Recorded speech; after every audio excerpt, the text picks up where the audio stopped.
সন্দেহ নাই আমার মাওলার কালামের ভিতরে মাওলা জানাইছে নাফরমান গুনাহগার সুদখোর ঘুষখোর হারামখোরের মওতের সময় নাফরমান গুনাহগার স্বপ্নের মতো দেখতে পারবে জাহান্নামের দরজাগুলো ঠাস ঠাস করে খুলিয়া গেছে নাফরমান গুনাহগার জাহান্নামের আগুন দেখিয়া তার রূহটা বের হইতে চাইবে না 360টা মাকবার রূহটা দৌড় দৌড়ে শুরু করিয়া দিবে আর বলবে আবার ধরো ধরো আমি এই জাহান্নাম সহ্য করতে পারবো না রূহটা থর থর থর থর করে কাঁপতে থাকবে 360টা মাকবার রূহটা দৌড় দৌড়ে ছোটাছুটি করতে থাকবে কোথাও গিয়া পালাবার জায়গা পাইবে না ভাগনের জায়গা পাইবে না আল্লাহ আল্লাহ আল্লাহ পাকের আজরাইল বলবে খবিস রূহ আয়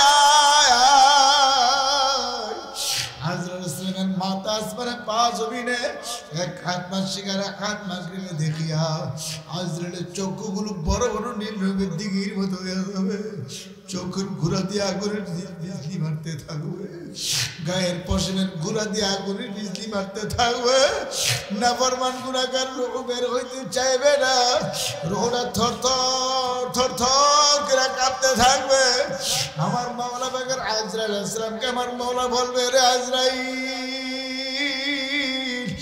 নাফরমান রূহ এমনি বের হবে না রূহটারে ধরিয়া লও হুকুম করার সঙ্গে সঙ্গে মুখের ভিতরে হাত ঢুকাইয়া বড় বড় নখ রূহের ভিতরে ঢুকাইয়া কলিজার ভিতরে ঢুকাইয়া এমন জোরে টান মারবে কলিজাটা ঠাস ঠাস করে সিরিয়া ফালাইবে সহ্য করতে পারবো ও মুসাফির বান্ধা গাটুরি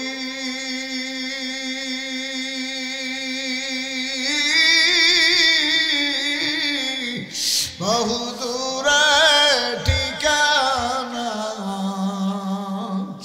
আজ ভি জানা কাল ভি জানা কবর আখির ঠিকানা আযাব বড় কঠিন বলে নাউজুবিল্লাহ অসংখ্য অগণিত নিয়ামত আল্লাহ রাব্বুল আলামিন দান করেছেন এর মধ্যে আজকের মাহফিল আপনার আমার জন্য একটা বিশেষ নিয়ামত কথা ঠিক না কিন্তু সবাই নিয়ামতের কদর বুঝে না অনেকের দ্বারা দ্বারা কানে কানে পোস্টার লিফলেট মাইকিং ব্যক্তিগতভাবে দাওয়াত পৌঁছানোর পরেও সবাই কিন্তু আসতে পারে নাই কথা ঠিক না সবাই যদি আসতো এই ময়দানে জায়গা হইতো না অনেকের সুযোগ সুবিধা থাকা সত্ত্বেও আসে নাই কেউ বা তাসের আড্ডে জোয়ার আড্ডে সিনেমার টেলিভিশন নাচ গান বেহুদা গল্প বোঝাবে লিখত ইচ্ছা করলে আসতে পারছে কিন্তু আসে নাই আল্লাহ রাব্বুল আলামিন আপনাকে আমাকে নিয়ে আসছেন শেষ পর্যন্ত থাকার তৌফিক দান করুক সবাই বলেন আমিন আমার শাইখ মুর্শিদ আমার কথা বলতেন বাবা কেউ যদি হক্কানি আলেম আমার বয়ান শোনার জন্য মজলিসে আসে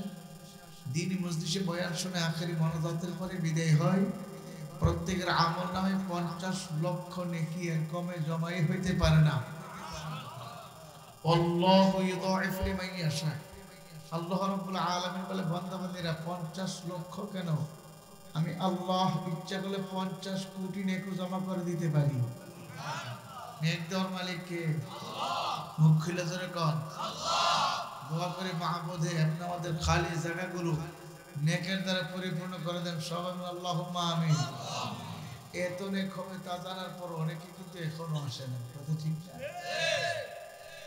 এই মাহফিলে আসছি দুনিয়ার কিছু পাই না পাই কমসে কম আখিরাতে কিছু পাওয়া যাবে যতক্ষণ এখানে থাকবো ততক্ষণ আমল নামে নেক জমা হইতে থাকবে ডান কাঁধের ফেরেশতার কলম চলতেই থাকবে কি কথা ঠিক না বাম কাঁধের ফেরেশতার কলম বন্ধ কি কথা ঠিক না আল্লাহ পাকের রহমত বৃষ্টি নিয়ে বর্ষণ হতে থাকবে সুবহানাল্লাহ কি সুবহানাল্লাহ বলেন একবার সুবহানাল্লাহ বললে আমলনামায় 1000 নেকি সঙ্গে সঙ্গে লেখা হয়ে যায় আরেক রাওয়ায়াতের মধ্যে আছে আসমানে যত ফাঁকা জায়গা আছে সমস্ত ফাঁকা জায়গা আল্লাহ তাআলা নেক দিয়ে পূর্ণ করে দেন। সুবহানাল্লাহ বললে লাভ আছে না নাই? দুনিয়ার লাভ না আখিরাতের লাভ? আখিরাতের লাভ। আখিরাতের লাভ বড় না দুনিয়ার লাভ বড়? দুনিয়া ক্ষণস্থায়ী, শুরু হয়েছে শেষ হয়ে যাবে। আখিরাত চিরস্থায়ী, শুরু হবে আর কোনদিন শেষ হবে? যারা যেই জিন্দেগি শুরু হবে আর শেষ হবে না, এই জিন্দেগির কামাই যারা করে তারে হলো বুদ্ধিমান। কি কথা ঠিক না? আর যারা যে জিন্দেগি শুরু হবে শেষ হয়ে যাবে, এই জিন্দেগির জন্য যারা পাগল পারা তারা হলো বোকা। কি কথা ঠিক না? দুনিয়া তো লাগবে, আখিরাত কামাই করতে গেলে দুনিয়াও লাগবে। কতটুকু? যতটুকু দুনিয়ার দরকার, ঠিক না? কিন্তু আমি দুনিয়া দুনিয়া দুনিয়া দুনিয়া করবো আখিরাতকে বাদ দিয়ে, এটার নাম দুনিয়া না। কি ঠিক না? আখিরাতকে আগে, দুনিয়াকে পিছনে। আখিরাত, আখিরাত কি দুনিয়া পিছনে।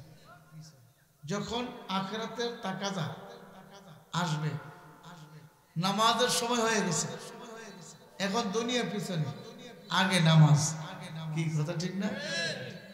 নামাজের সময় হয়ে গেছে, দুনিয়া পিছনে, আগে কি? নামাজ। আল্লাহর হুকুম। এখন আমরা কি করি? দুনিয়ার আগে রাখি, নামাজ পিছনে। জামাত চলে গেছে, জামাত পরে পরে নেব, ভক্ত তো আছে, কাস্টমার বিদায় করি। ওই কাস্টমার বিদায় করতে গিয়ে নামাজকে আমি পিছনে রাখলাম, তাহলে নামাজের আগে আমি আখিরাতের আগে দুনিয়াকে প্রাধান্য দিলাম, ঠিক না? এটার নাম দুনিয়া। এটার নাম কি? দুনিয়া। আর যে ব্যক্তি ব্যবসা করলো, চাকরি করলো, যখন আখিরাতের টাকা যায়, আল্লাহর পক্ষ থেকে ডাক আসছে, তখন দুনিয়া রেখে দিয়ে আল্লাহর ডাকে সাড়া দিয়ে মসজিদে চলে গেল, নামাজে হাজির হয়ে গেল। সে আগে আখিরাত রাখলো, দুনিয়া পিছনে রাখলো। কি ঠিক না? তাহলে সে দুনিয়াও পাইলো, আখিরাতও পাইলো। সুবহানাল্লাহ।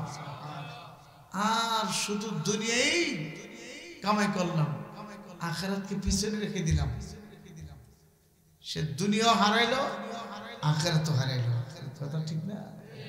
এই জন্য আমার ভাইয়েরা, আমরা যারা এখানে আছি, আমাদেরকে আজকের মাহফিল থেকে এই প্রতিজ্ঞাবদ্ধ হতে হবে যে আমরা আখিরাতকে আগে রাখবো, দুনিয়াকে পিছনে রাখবো। তাহলে আমি কি হতে পারবো? পরিপূর্ণ মুমিন হতে পারবো। চাই বৃদ্ধ হোক, চাই যুবক হোক, চাই বৃদ্ধা হোক, চাই যুবতী হোক, যার উপরে শরীয়তের হুকুম আছে, শরীয়তের হুকুম যার উপরে আল্লাহর পক্ষ থেকে নির্ধারণ করে দেওয়া হয়েছে, 10 বছর বয়স থেকে নামাজ, তাকে নামাজের জন্য এমন তাকিদ দাও, সে যদি নামাজ না পড়ে তাকে শাস্তি দাও। কি কথা ঠিক না? 10 বছর আগে কিনা শাস্তি না, 10 বছর আগে শাস্তি চলবে না। 10 বছরের পর থেকে যদি নামাজ না পড়ে তাহলে তাকে শাস্তি দিতে বলা হয়েছে। কিন্তু আমাদের বয়স 20 বছর, 25 বছর, 30 বছর, কই আমরা যে নামাজ পড়ি না। এখন আমাদের কি শাস্তি হওয়া উচিত? দুনিয়ার শাস্তি হবে, আখিরাতের শাস্তিও হবে। কথা ঠিক না? এই জন্য হুকুম আল্লাহর পক্ষ থেকে 5 ওয়াক্ত নামাজ আমার উপরে কি ফরজ। কি কি সবাই বলে না? নাকি নামাজের কথা ভালো লাগে না? হুজুর ঘটনা বলেন, ঘটনা ঘটনা, কিচ্ছা কাহিনী, কিচ্ছা কাহিনী খুব ভালো লাগে। নামাজের কথা শুনতে ভালো লাগে? শুনেন, নামাজের গুরুত্ব কত কঠিন। আপনি নদীতে সাঁতার কাটতেছেন, নৌকা ডুবে গেছে, স্টিমার ডুবে গেছে, আপনার হুঁশ আছে,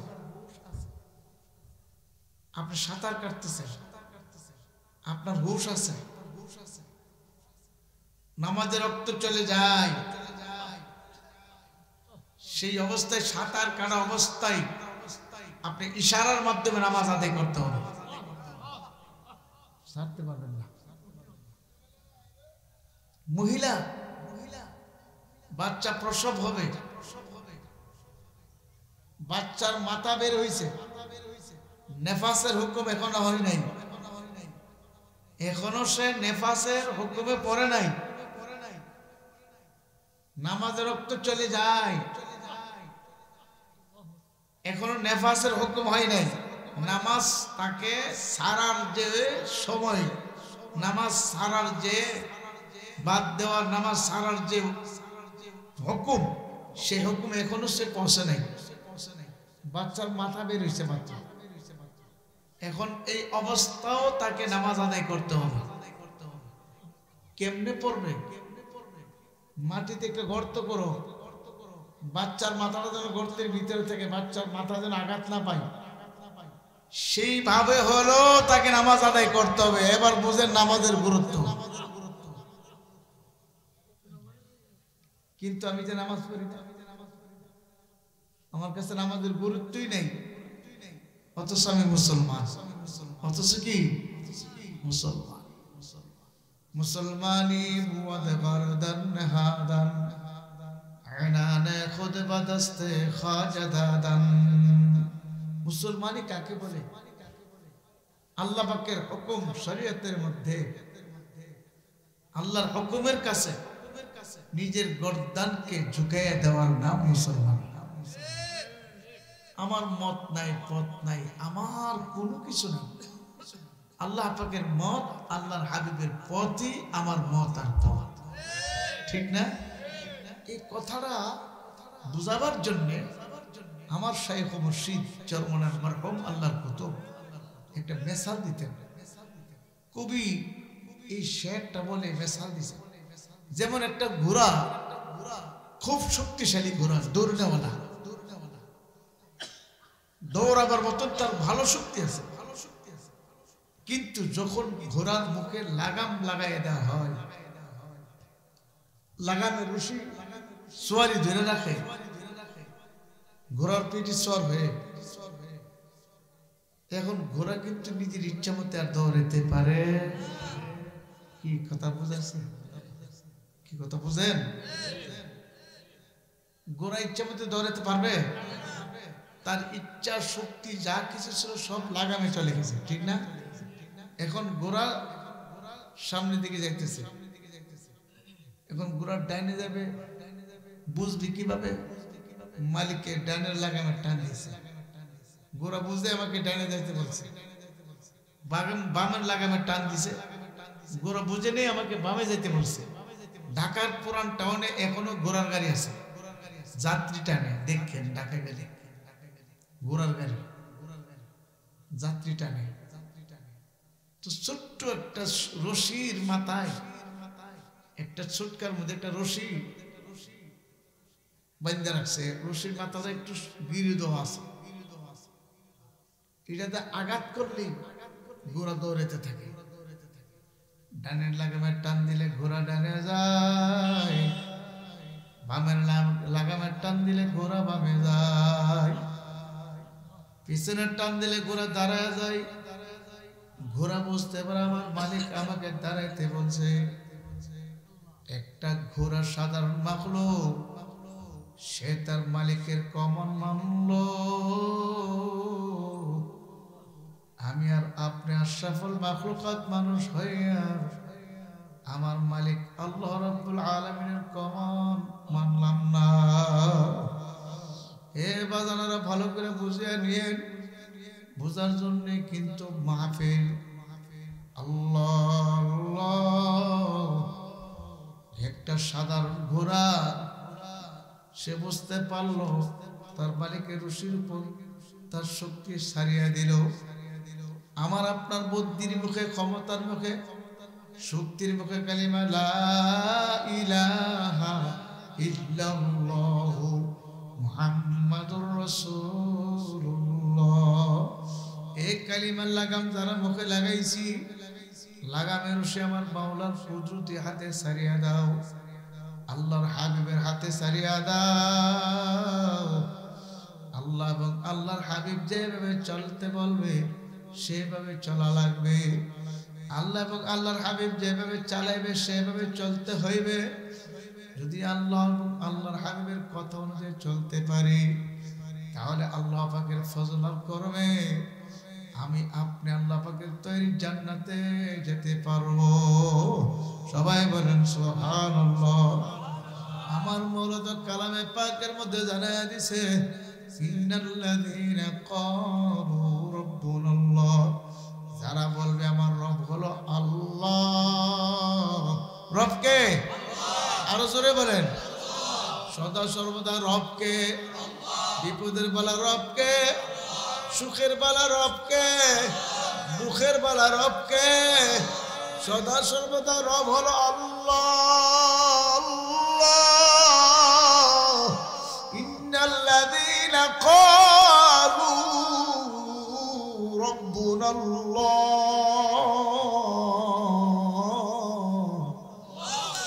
আমার আল্লাহ বলে যারা বলবে রব আমার আল্লাহ, সুম্মাস্তাকামু, তার উপর অটল অবিচল থাকবে, ইস্তেকামত থাকবে, বিপদ আপদ বালা মুসিবত আসবে এক চুল পরিমাণ লড়বে না, পিছপা হবে না। রব আমার আল্লাহ, সদা সর্বদা রব আমার আল্লাহ। যেমন ফেরাউন বলছিল আসিয়া আনা রব্বুকুমুল আলা, আমি সবচেয়ে বড় খোদা। হযরত আসিয়া সালাম বলছিল ফেরাউন কখনো না, তুই আমার রব হতে পারো না, রব আমার আল্লাহ। ফেরাউন ডাক দিয়ে বলল আসিয়া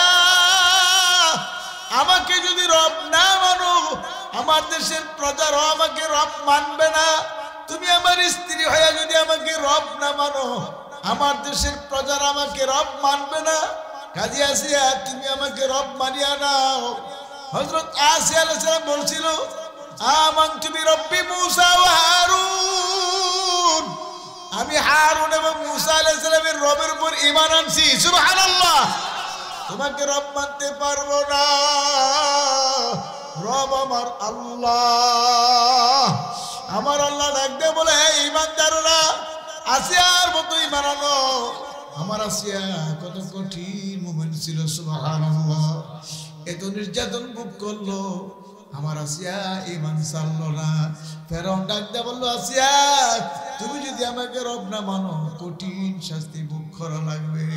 হযরত আসিয়া বলল শাস্তি দিতে পারো, আমি তোমাকে রব মানতে পারি না, রব আমার আল্লাহ। সুবহানাল্লাহ। এবার ফেরাউন ক্ষিপ্ত হয়ে গেল, ডান হাতে পেরাক মারি আটকে দিল, বাম হাতে পেরাক মারি আটকে দিল, ডান পায়ে পেরাক মারি আটকে দিল, বাম পায়ে পেরাক মারি আটকে দিয়ে বলল আসিয়া এখনো সময় আমাকে রব মানিয়ে নাও। তোমার হাতে পেরাক মারি আটকে দিছি আসিয়া, লোহা গরম করে আনছি, লোহা তোমার সরঙ্গায় লাগাই দিব। নাউজুবিল্লাহ। এখনো সময় আমাকে রব মানিয়ে নাও। হযরত আসিয়া বলল না, কখনো না, তোমাকে আমি রব মানতে পারি না, রব আমার আল্লাহ, রব আমার আল্লাহ। ফেরাউন ডাকতে বলে আসিয়া যদি আমাকে রব না মানো তোমার সরঙ্গায় লোহা গরম করে লাগাইয়া দিব, লোহা গরম করে আনিয়া লাগাইয়া দিবে। হযরত আসিয়া ডাকে আল্লাহ, এ বলি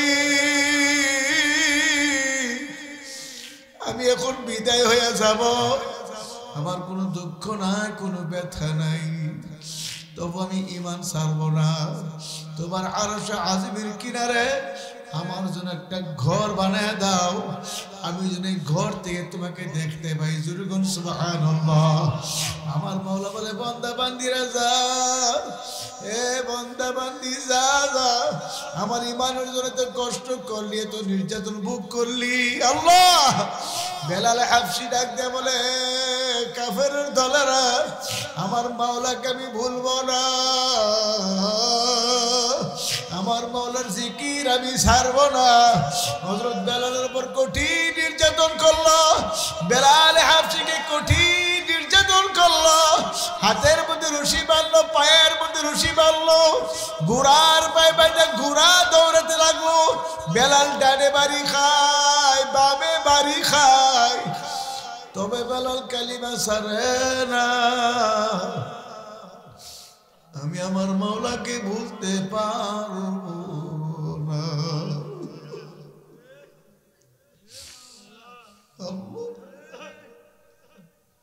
আমার মাওলা ডাকতে বলে, ফেরেশতারা যাও, তাতানাজ্জালু আলাইহিমুল মালায়েকা, এ ফেরেশতারা যাও যাও, আমার বান্দা বান্দী আমার ঈমানের জন্য কত কষ্ট করছে, কত নির্যাতন ভোগ করছে, তবে ঈমান ছাড়ে নাই। যা আমার বান্দা বান্দী যে জান্নাত কামাই করছে, আমার বান্দা বান্দীরা জান্নাত দেখায় দাও। সুবহানাল্লাহ।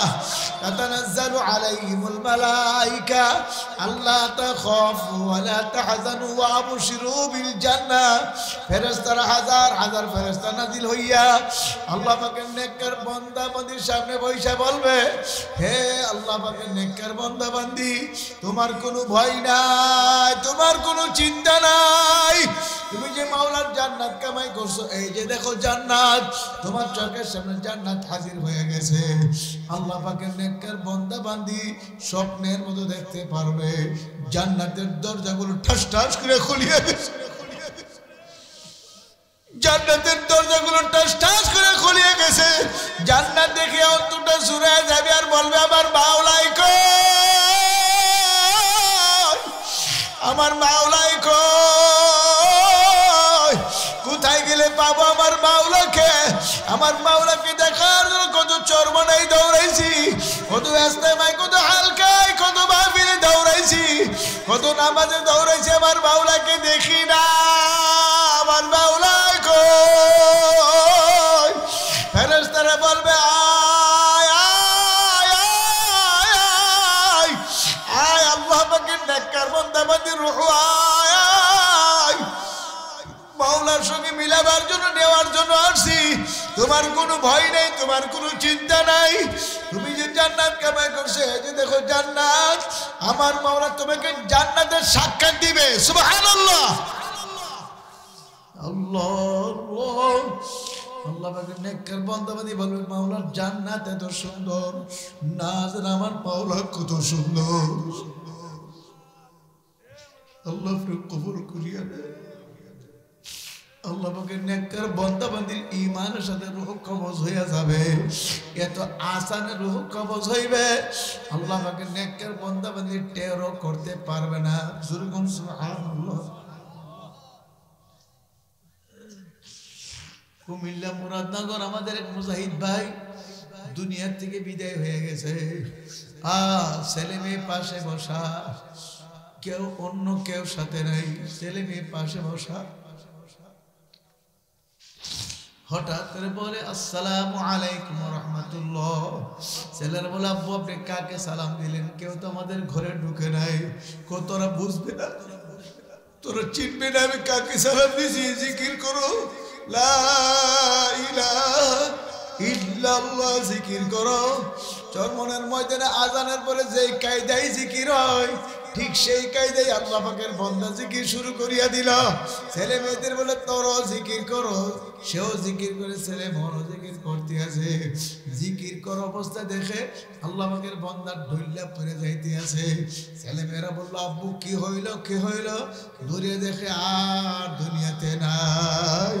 মান ক্বালা লা ইলাহা ইল্লাল্লাহ ফাদাখালাল জান্নাহ, যার জীবনের শেষ কথা হবে লা ইলাহা ইল্লাল্লাহ, সোজা বেহেশতে চলিয়া যাইবে। জুরগুন সুবহানাল্লাহ। আল্লাহ আমাদের জন্য কবুল করে নিন আল্লাহ। যদি মাওলাকে বেজার করিয়া, নাফরমানি করিয়া, সুদ খাইয়া, ঘুষ খাইয়া, হারাম খাইয়া, বেপরদা চলিয়া, জিনা বেবিচারি করিয়া, গুনার গাঁটটি নিয়ে মওতের বিছানায় পড়িয়া যাও, আমার মাওলার কালাম সত্য। যালিকাল কিতাবু লা রাইবা ফীহি, আমার মাওলার কালামের মধ্যে কোনো ভুল নাই, কোনো সন্দেহ নাই। আমার মাওলার কালামের ভিতরে মাওলা জানাইছে, নাফরমান গুনাহগার, সুদখোর, ঘুষখোর, হারামখোরের মওতের সময় নাফরমান গুনাহগার স্বপ্নের মতো দেখতে পারবে জাহান্নামের দরজাগুলো টাস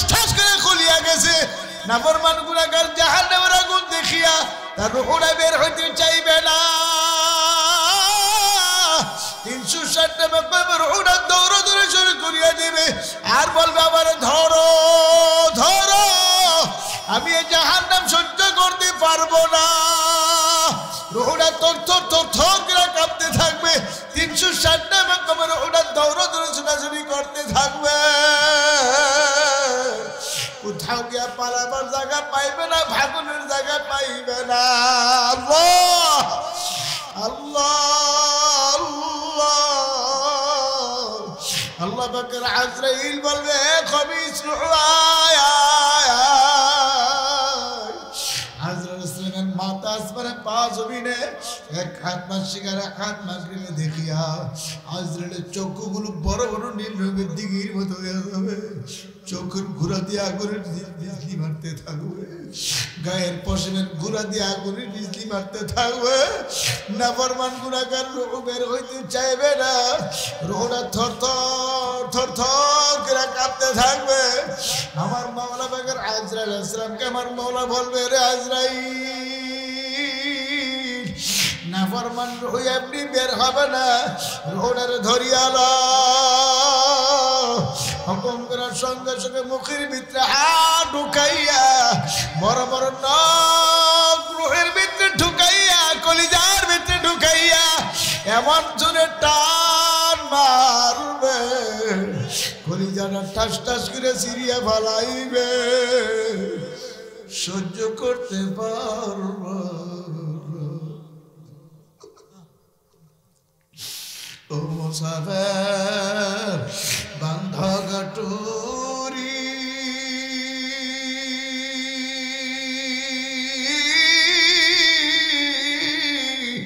বহু দূরে ঠিকানা, আজ ভি জানা কল ভি জানা, কবর আখির ঠিকানা। এ কবর যাত্রীরা মুসাফিরের দলেরা ইনিয়া কবরে রওনা করছ, একটু মনের বোঝা চিন্তা করে তারপর কবরে যাও। আমার মাওলার কালাম সত্য, ওই কবরের ভিতরে যে আযাবের ঘোষণা আমার মাওলাই করছে, এর একটা সেকেন্ডের আযাব সহ্য করার ক্ষমতা কোনো মানুষের নাই। আল্লাহর নবী সাহাবী জলিল কদর সাহাবী হযরত উসমান ইবনে নুরাইন রাদিয়াল্লাহু তাআলা আনহু কবরস্থানের পাশে দিয়ে যখন হাঁটিয়া যাইত, কবর দেখলে হাওমাও করে কান্নাকাটি শুরু করিয়া দিত। কান্না করলো যেন হালকা বৃষ্টির পানি দাঁড়িয়ে বাইরে বাইরে জমিনে পড়ে। সাহাবায়ে কেরাম বলতেন, আমিরুল মুমিনিন, আপনি কবর দেখলে মন করে কেন কাঁদেন? তখন তিনি বলতেন, তোমরা কি জানো না আখিরাতের প্রথম মঞ্জিল হলো কবর। আমি কবরের ঘরে যদি ধরা পড়িয়া যাই, আমার হাতে জাহান্নামের শিকল লাগাইয়া টানিয়া টানিয়া জাহান্নামে ফেলে দিবে। এই এক সেকেন্ডের জাহান্নামের আগুন সহ্য করতে পারবো না। আল্লাহর হাবিবের পেয়ারা সাহাবী, ইসলামের তৃতীয় খলিফা আল্লাহর নবী একের পর এক দুইটা মেয়ে যার কাছে বিবাহ দিল, সেই সাহাবী হইয়া যদি জাহান্নামের ভয়ে, কবরের আযাবের ভয়ে এমন ভাবে কাঁদতে পারে, আমার আপনার চোখে কেন পানি আসে না? চরমনার ইসহাক রহমাতুল্লাহের ঘটনা শুনছি। সবর করিয়া বাড়ি যাইয়া ছেলে মেয়েদের কিনে কি দোস্তরে বসে খানা খাইতো। একদিন আল্লাহর কুতুব জোরে পরে গালেবান খানার জন্য বসছে, দস্তর বিছায় প্লেট নিয়ে বসছে, খানা আসতে দেরি হইতে আছে। হুজুর বলছিল, বাবা ফজল করিম, তোমরা বসো, দেখি তোমার আম্মাজান কেন দেরি করতে আছে। হুজুর হাঁটতে হাঁটতে পাক করে দরজার সামনে দাঁড়িয়ে দেখে হুজুর বিবি চুলার আগুনের দিকে ছায়া ছায়া কান্দে। হুজুর বলল, বিবি আপনি কান্দেন কেন? লাকড়ি চুলা পাক করতে কষ্ট, এজন্য কান্দেন নাকি? হুজুরের বিবি বলছিল, হুজুর আমি এজন্য কান্দি না, আমি কান্দি আগুনের দিকে তাকাইয়া। দুনিয়ার আগুন তো জাহান্নামের আগুনের তুলনায় একেবারে নগণ্য। এই সামান্য আগুনের ভিতরে তো 70 লাকড়ি পরাগ বাসের ঘোড়ার লাকড়ি ঢুকাইছি। এক মাথা দিয়ে আগুন ধরছে আর এক মাথা দিয়ে ফুসফুস করে ধোঁয়া আসতে আছে। দুনিয়ার এত 70 লাকড়িকে, এত 70 লাকড়িকে দুনিয়ার সামান্য আগুন জ্বালায়া পরে যাই করিয়া ফালাইল। আমি যে কবরে রওনা করছি, আমার কবরে যদি জাহান্নামের আগুন ভরিয়া যায়, হুজুর আমি কেমনে জাহান্নামের আগুন সহ্য করব? এই জাহান্নামের ভয়ে আমি কাঁদি। আল্লাহর কুতুবের বিবি যখন কথা বলল, হুজুর একটা চিৎকার দিয়ে বিবির গলা দিয়ে কান্দে। বিবিও স্বামীর গলা দিয়ে কান্দে আর বলে, ওরে আমার মাওলা রে,